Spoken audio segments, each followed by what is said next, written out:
itu atau perempuan itu kuat menghadapi KDRT lah yang siksaan, terus dia kuat, pasti dia akan berontak dan cerai. Kalau kami, maaf nih, tapi katanya saya dibilangnya curhat. Ini salah satu contohnya saya.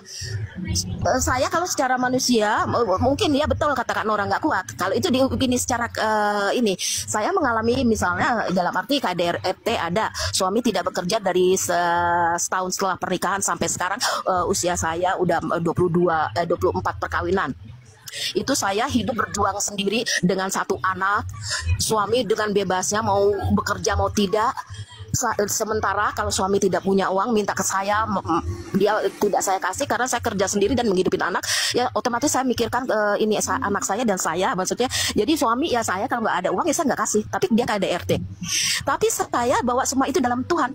Saya karena saya takut sama Tuhan dan saya takut hidup ini tabur tuai. Misalnya saya melakukan solusi Tuhannya kalau kayak gitu. Tunggu ini, saya curhat Bang Kaisar, jangan Bang Kaisar, jangan. Dia lagi curhat sama saya. Nah, begitu apa namanya? Kalau secara manusia memang saya dalam arti ini saya nggak kuat dan saya mengikuti lagu saya nggak cerai gitu ya. Bebas dong saya dari masalah, bebas dari KDRT suami saya tidak menafkahi, tidak malahan KDRT, saya bebas, saya secara manusia bebas gitu. Tapi tidak, otak saya dan saya karena percaya Tuhan, saya dekatnya sama Tuhan. Tuhan tolong kuatkan saya. Dan selalu setiap masalah yang ada saya bawa dalam komunikasi saya dengan Tuhan. Tuhan kuatkan saya. Jadi setiap benturan mungkin kata Kak Nora, Tuhan Anda jahat membiarkan itu. Terlihatnya membiarkan, tapi saya merasa selama saya berjalan bersama Tuhan, saya selalu berusaha mencari Tuhan. Di dalam kelemahan saya mencari Tuhan. Tuhan kuatkan saya.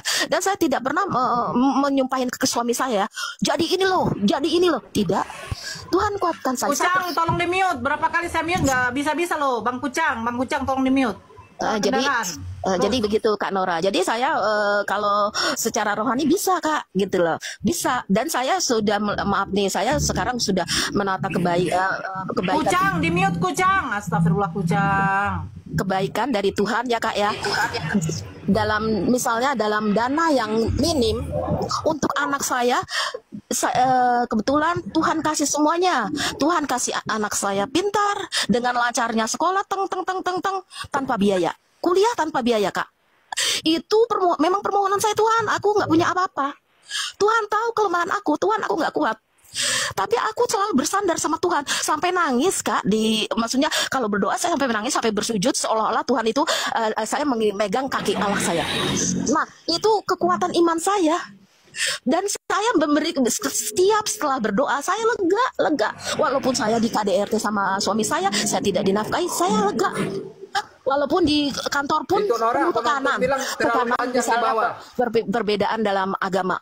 Wah, karir yang mereka naik-naik. Saya juga berdoa, Tuhan, aku nggak kuat. Secara manusia tidak kuat, tapi aku percaya. Tuhan buka jalan, Kak. Buka jalan. Udah cukup. Udah, nah, maksud saya itulah kekuatan saya dulu. Kalian biarin aja dulu. Nah, itu kekuatan saya sama Tuhan, Kak. Jadi saya percaya sekali hidup ini tabur tuai. Hidup ini kalau kita jadilah berjalan di yang benar, Tuhan tuh memberi kelegaan, memberi kenyamanan. Ketika kan kata Tuhan Yesus juga, barang siapa yang letih lesu dan berbeban berat datanglah kepadaku, aku akan memberi kelegaan. Setiap perkataan Yesus saya berusaha lakukan. Dan itu memang melegakan saya. Dan akhirnya anak saya sekarang pun, maaf nih ya, saya tidak sombong.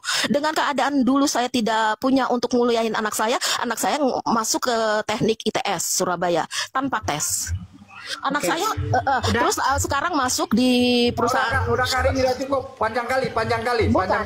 Saya hanya memberi gambaran kepada Kak Nora. Nah, anak saya sekarang saya sudah bekerja di ENI perusahaan asing. Koma sendiri aja ini, buka koma sendiri curhat, buka koma sendiri.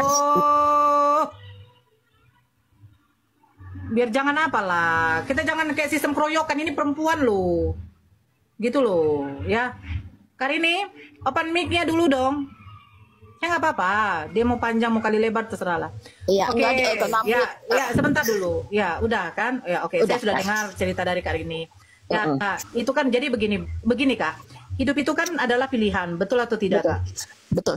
Iya kan, betul. Nah, ketika Kakak memilih seperti itu, ya itu adalah pilihan Kakak, betul. Betul. Nah, jadi ketika mungkin, ya kita sekarang posisi ke saya dulu ya.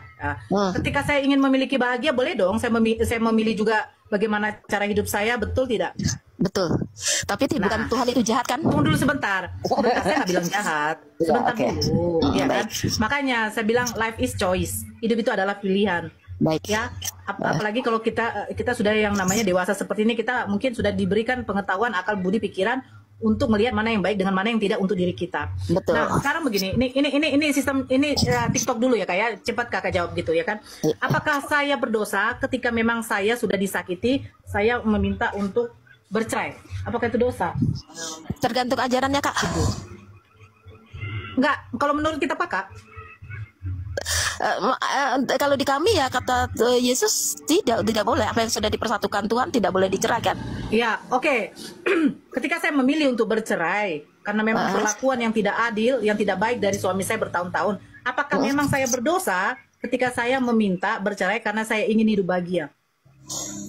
Nah, kembali lagi kalau bagi kami itu tabur tuai kalau kita melakukan misalnya Bukan tabur tuai tindakan Kak, menurut kakak lah. Nah, Tadi saya kan iya. sudah membuat salah. Sebentar dulu Kak. Tadi saya kan sudah membuat satu contoh. Ketika ya dosa anak apa saya, tidak ya? Dosa dan Iya. tidak kan? Iya, gini, saya sebentar dulu. Sebentar dulu, Kak. Kita jangan bilang tabur tuai dulu. Beda tabur tuai, Kak. Itu ada perbuatan yang kita kaitannya. lakukan. Ada kaitannya kan? Sebentar dulu, Kak. Begini Baik. loh, Kak. Ya, makanya kan tadi saya membuat satu contoh sama itu tadi karena memang ada keperluan, makanya saya tadi langsung turun. Saya tadi kan mengatakan satu analog. Ketika saya berjalan dengan anak saya ketemu dengan seorang begal. Nah, ketika anak saya sudah diancam dengan senjata tajam, pada waktu itu saya mempunyai satu kesempatan untuk melawan seorang begal itu. Ya mungkin saya ambil batu entah sebilah besi, saya hunuskan rupanya membuat begal itu jadi meninggoy kan begitu. Nah, otomatis saya akan dikatakan adalah membunuh. Nah, apakah saya berdosa ketika saya melakukan perlawanan untuk menyelamatkan anak saya dari tindakan begal itu? Maaf Kak, saya bertanya dulu itu asumsi apa cerita sungguhan dari Kakak? Kita membuat salah satu contoh loh, Dek. Salah satu contoh. Contoh ini, Dek. Kita nggak bisa pungkiri gini loh. Saya dengan anak saya naik kendaraan motor.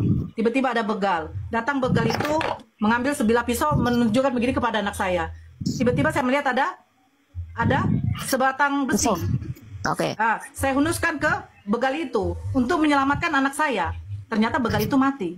Apakah saya dikatakan berdosa ketika saya ingin menyelamatkan anak saya?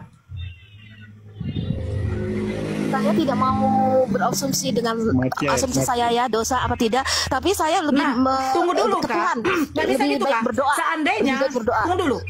Bukan lebih baik berdoa Kak. Bedakan Kak ketika senjata tajam ini sudah di leher anak kita. Kak. Bagaimana kita mau berdoa Kak? Kan Bagaimana gini kita loh, mau Kak. berdoa? Tunggu dulu Nah, Kak. Kak. Sekarang begini Kak. Makanya saya bingung ya. Kalau kita membuat salah satu contoh yang sebenarnya bisa ditangkap oleh akal logika kita, ini ceritanya udah genting loh Kak. Udah genting ini Kak. Gitu loh. Jangan seolah-olah kejadian ini akan datang gitu loh. Ini udah genting. Senjata tajam sudah berada di leher anak kita. Gitu loh. Otomatis kita mengharapkan bukan begini. Kalau seandainya kan kakak punya anak, seandainya itu terjadi kepada kakak, apakah kakak berdoa begini sementara senjata tajam udah di leher? Kakak, makanya saya bilang, kenapa saya kalau diskusi sama oten-oten ini, Kristen ini selalu munafik. Bukan munafik Kak. Nah, tunggu dulu, ketika saya ada satu kesempatan, saya melihat ada sebilah besi di situ, ya sebatang besi, saya